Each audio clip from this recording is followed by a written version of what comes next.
जावयाच्या नावाने चांग भलं. वटपौर्णिमा येते म्हणलं चला आपल्या लेडीज लोकांना काहीतरी माहिती द्यावा, ताट कसं भरावं ते.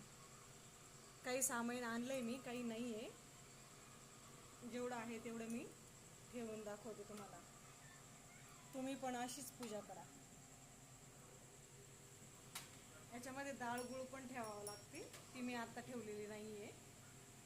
पंचामृत आहे हे, साखर, डाळ गुळ, दोऱ्याचा बंडल ते पण ठेवायचं आपल्याला, पण ते मी आता सध्या नाही, हे फक्त व्हिडिओसाठी केलेले आहे. आणि चला त्याबरोबर मी एक टिप देते. टिप अशी आहे की पूर्वी माझी आजी म्हणायची, आम्ही वडाची पूजा करायला जाताना एक मंत्र म्हणायची पूजा करत असताना, हे सगळं वाहत असताना. आपल्या सगळ्यांना माहितीच आहे की वटपौर्णिमा म्हणजेच ही वस्त्र ठेवायची विसरले होते मी. हे वस्त्र पण ठेवते ताटामध्ये.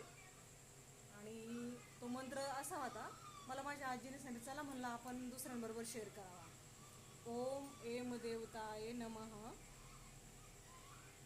पती परमेश्वराय दीर्घ आयुष्य नमो नमः. मंत्र मी परत एकदा सांगते. ओम नमो नमः एम देवताय पती परमेश्वराय दीर्घ आयुष्य नमस्य.